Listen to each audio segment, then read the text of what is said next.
Can you not be so jealous? She asked after sitting on another guy's lap for a game. I said, I can't. Watch, and left the party. She came home the next day to find me gone and a note. Not jealous anymore. Not your boyfriend either. Enjoy your games. Hey viewers, before we move on to the video, please make sure to subscribe to the channel and hit the like button if you want to see more stories like this. Thanks. My name's Alex, and I met Sarah back in our senior year of college. She was this vibrant, outgoing type, always the life of the party, with a laugh that could light up a room. I was more the steady, reliable one, studying engineering while working part-time to pay my way. We clicked right away. She said I grounded her, made her feel safe in a world that felt chaotic. I fell hard, and for the first few years, it was good. Really good. After graduation, things got real. Sarah struggled to land a steady job in marketing. She'd get these short gigs, but nothing stuck. I was the one holding it down, got an entry-level position at a tech firm, paying most of the rent on our tiny apartment while she job hunted. I didn't mind. That's what you do for someone you love, right? There were nights she'd come home frustrated, crying about another rejection, and I'd hold her, tell her she was talented, and it'd turn around. I even turned down a promotion that would have meant relocating because she finally got an interview in our city. You're so sweet for staying, she'd say, kissing me like I was her hero. But looking back, maybe that was the first crack. I was always the one sacrificing, bending my life around hers. As time went on, Sarah did land a job at a creative agency. It was entry-level, but she thrived there, networking like crazy. That's when the red flags started popping up, subtle at first. She'd go out for work drinks that turned into late nights, coming home buzzed and giggling about some funny story from a coworker. I'd ask casually who was there, and she'd roll her eyes. God, Alex, not this again. It's just networking. You need to trust me more. I'd back off, telling myself I was being paranoid. After all, my last relationship ended because of my ex's actual cheating, so maybe I had trust issues. But then there were the social media posts, pictures from these outings, her arm around some guy's shoulder, captioned with inside jokes. Harmless fun, she'd say when I brought it up. You're reading too much into it. Lighten up, babe. One guy kept showing up in those stories, Mike. He was a senior at her agency, the kind of dude who oozed charisma, flashy clothes, always telling wild tales about his weekends. Sarah swore he was just a friend, someone who got the creative side of things. He's like a big brother, she'd insist. But I'd catch her texting him late at night, laughing at his memes while we watched TV. When I'd mention it fell off, she'd flip it back on me. Why are you so insecure? It's not like I'm hiding anything. If you can't handle me having guy friends, that's on you. I'd swallow it, not wanting to be that guy. Deep down, though, it gnawed at me. I was pouring everything into us, cooking dinners after long days, planning weekend getaways to keep the spark alive, and she was treating my concerns like they were annoying speed bumps. Things escalated slowly, like a pot simmering. Sarah started prioritizing these networking events over our plans. One time, we had tickets to a concert I'd saved up for, but she bailed last minute for a team-building happy hour. Came home at 2 a.m., reeking of beer, and brushed off my frustration. It was important for my career, Alex. You want me to succeed, don't you? Yeah, I did, but I also wanted to feel like I mattered. I'd lie awake those nights, staring at the ceiling, wondering if I was overreacting or if something was truly off. Friends would say, she's just extroverted, man. Don't sweat it. So I try not to, pushing down the doubt. But the disrespect built up, little comments about how I was too serious or not adventurous enough. It made me question myself. Was I boring? Was I holding her back? Cut to the night, everything blew up. A mutual friend's house party. It was one of those casual gatherings, maybe 20 people, music blasting, drinks flowing. Sarah was excited. Mike was going to be there, along with some other work folks. I wasn't thrilled, but I went along to support her. We arrived together, and at first, it was fine. We mingled, laughed with old friends. But as the night wore on and the alcohol kicked in, Sarah gravitated toward Mike's group. They were playing these dumb party games, truth or dare, never have I ever, that kind of thing. I hung back, nursing a beer, chatting with a buddy about work. Then it happened. They started this lap-sitting challenge or whatever, some silly rule where if you lost a round, You had to sit on someone's lap for the next one. Sarah lost on purpose, it seemed, and plopped right down on Mike's lap, wrapping her arms around his neck while everyone cheered. She was laughing hysterically, her head thrown back, and Mike's hands were on her waist, pulling her closer. The room went fuzzy for me. It wasn't just jealousy. It was the public humiliation, the way she didn't even glance my way to see if I was okay. Friends shot me awkward looks, like they knew it was crossing a line. I stood there, heart pounding, feeling like an idiot for ever thinking this was normal. That's when she noticed me staring and pulled me aside into the kitchen, still giggling a bit. "Can you not be so jealous?" she asked, her voice laced with annoyance, like I was the one ruining the vibe. She crossed her arms, tilting her head as if she was explaining something obvious to a child. "It's just a game, Alex. Mike's like a brother to me. Everyone's laughing. Why do you have to make it weird? You're embarrassing us both with that look on your face." I stood there, the hum of the party muffled through the door, feeling the weight of her words sink in. Us. Like she was more concerned about how it looked to Mike and her work friends than how it felt to me. I kept my voice steady, even though my chest tightened. "I'm not making it weird, Sarah. But if sitting on another guy's lap is your idea of a game, then yeah, it feels off. We've talked about this stuff before." She rolled her eyes, letting out an exaggerated sigh. "Oh my God, here we go again with the boundaries talk. It's harmless fun. Mike and I are just goofing around. You're always so uptight about everything. If you can't handle a little playfulness at a party, maybe that's your problem. Remember last month at the bar? You got all quiet when I danced with that group. Same vibe. It's like you don't trust me at all." "Trust isn't the issue," I said calmly, though inside I was replaying every time she dismissed me like this. "It's respect. You know that bothers me, and you did it anyway, right in front of everyone. How would you feel if I did the same with one of your friends?" She laughed, a sharp, dismissive sound that cut deeper than I expected. "Please, Alex. If you sat on some girl's lap, I'd probably cheer you on. Lighten up. Life's too short to be so possessive. Mike gets it. He's adventurous, spontaneous. That's why these games are fun.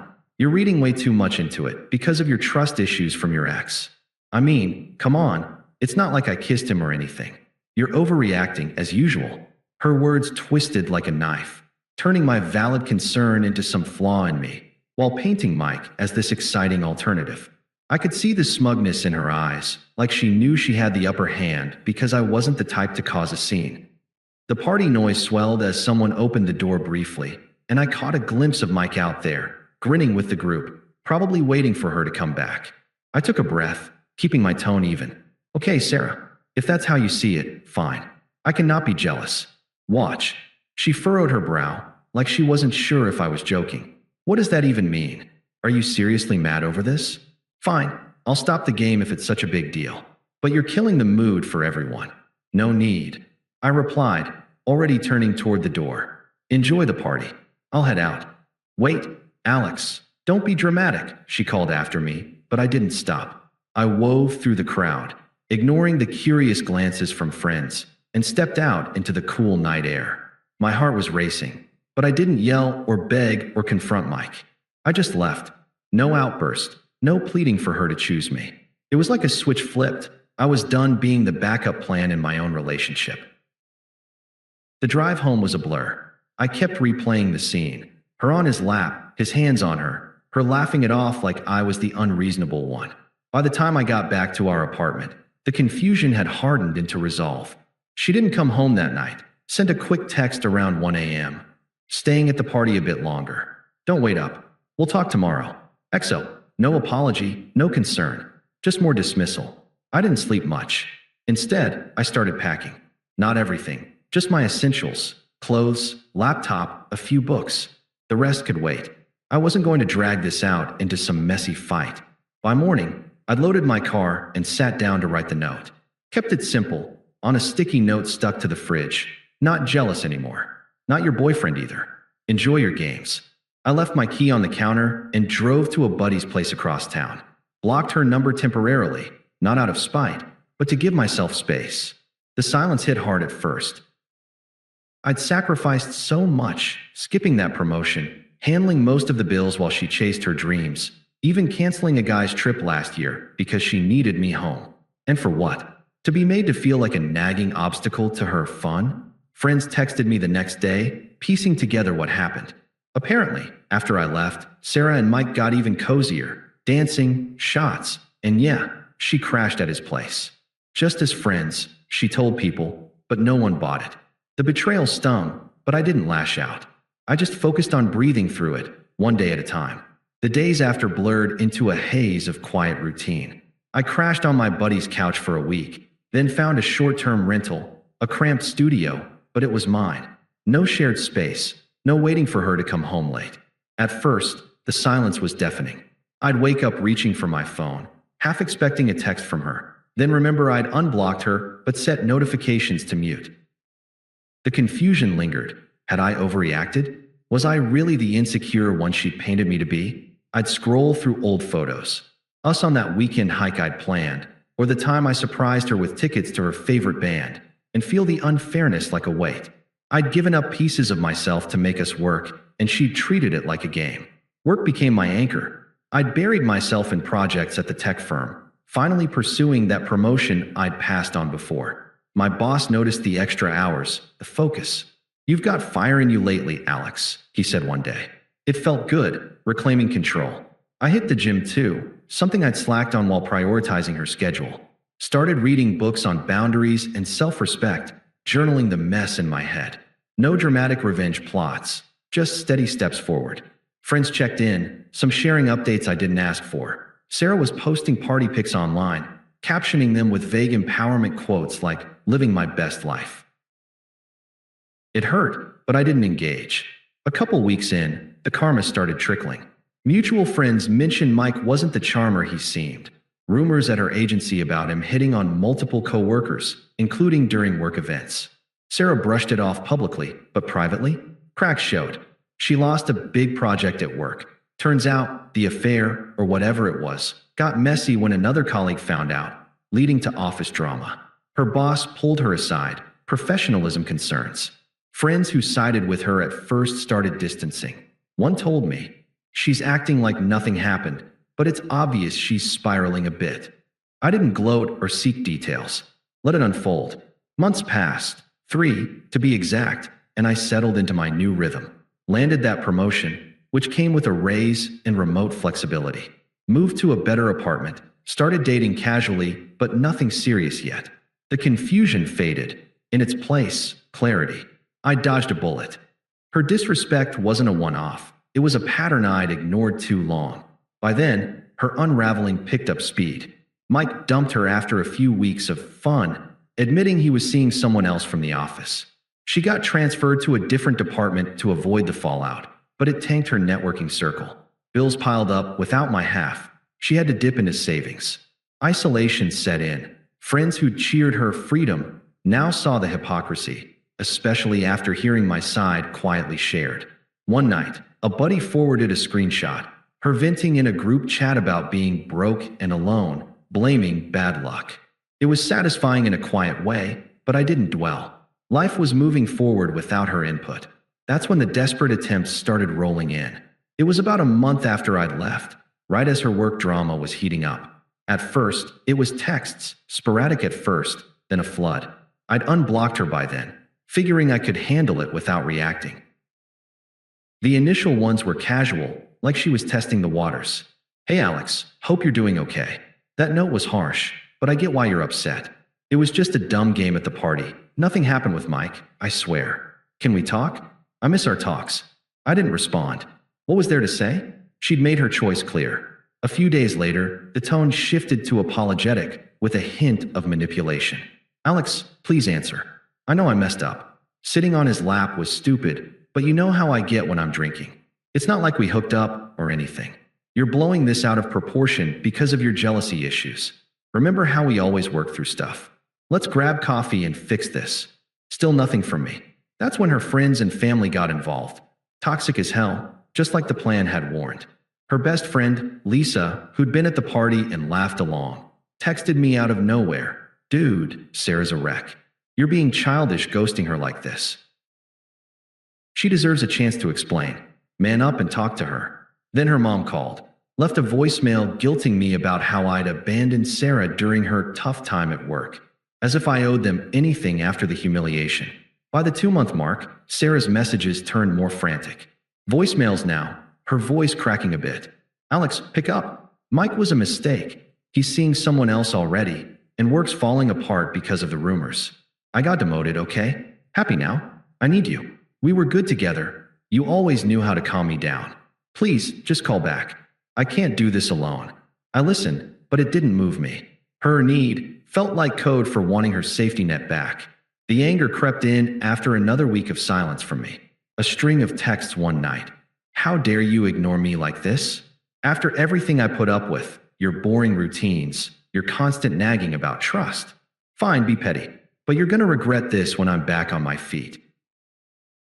Mike was right. You're too insecure for anyone. That one almost made me laugh. Mike, right? The guy who'd used her and bounced?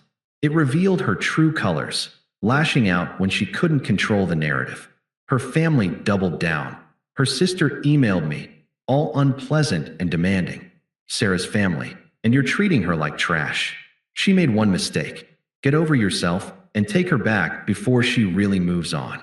As if threats would work. The peak came around month 3, a surprise visit to my new apartment. I'd just gotten home from the gym when there was banging on the door. Opened it to find her standing there, eyes red, makeup smudged, looking desperate. Alex, thank God. Let me in. We need to talk, she said, pushing past me before I could respond. She paced the living room, glancing around like she was assessing my new life. This place is nice, but it's not us. Look, I've changed. That night was stupid. I was drunk, feeling trapped in our routine. Mike meant nothing. He dumped me like I was yesterday's news. Work's a nightmare now. Everyone's whispering about the affair. I'm broke, isolated. Friends ditched me after hearing your side. Please, let's try again. Remember our good times? The hikes, the concerts? I need you back. I stayed calm, leaning against the counter, arms crossed. No inviting her to sit, no offering water. Sarah, there's nothing to try. You chose your games. She stepped closer, voice rising. Chose? You left over nothing.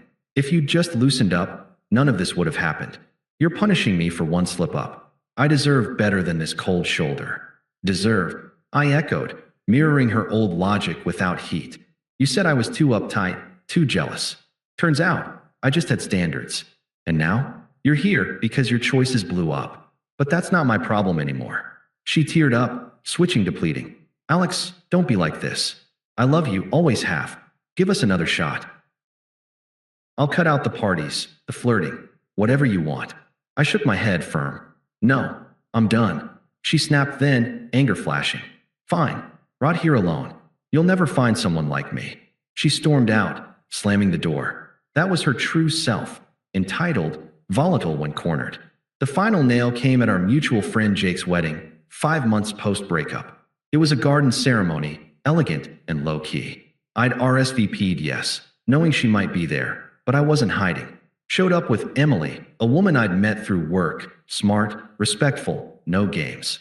We were hitting it off, nothing forced. Sarah spotted me during the reception, weaving through tables to corner us. She looked rough, thinner, forced smile, dress a bit too flashy for the occasion. Guests whispered. The fallout from her office scandal had spread through our circle. Alex, she said, voice shaky but trying for composure. Can we talk? Privately. Emily glanced at me, but I stayed seated, calm. No need, Sarah. We're good. She ignored Emily, desperation cracking through. Please, I've hit rock bottom, lost the job transfer, crashing with my parents now. Mike's a jerk. He spread lies about me. Everyone sees it now. I was wrong, okay? Wrong about everything. Take me back. We can start over. I'll prove it. Her eyes darted to Emily, then back, hypocrisy bare. The power flip was obvious. Me thriving, her desperate in front of everyone. I met her gaze evenly, indifferent. You said I was holding you back, remember? Too predictable. Well, I've moved forward. This, I gestured vaguely to Emily and the life around us, is my reality now. You're not part of it. Enjoy whatever comes next. She blinked, tears welling. But I thought we had something real. Had? I corrected, turning back to Emily. Past tense.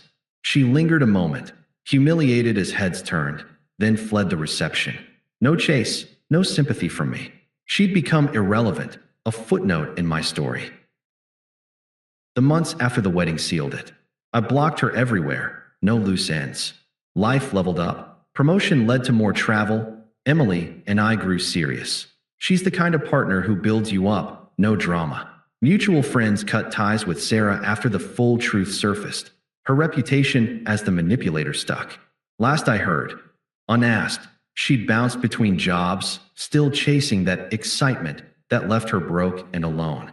Karma didn't need my input. It delivered. I'm not bitter, just free. If you're reading this and it sounds familiar, trust your gut. Walk away with dignity. You'll come out stronger. Thanks for watching. Make sure to subscribe to the channel and hit the like button. What do you think about this story? Share it in the comments.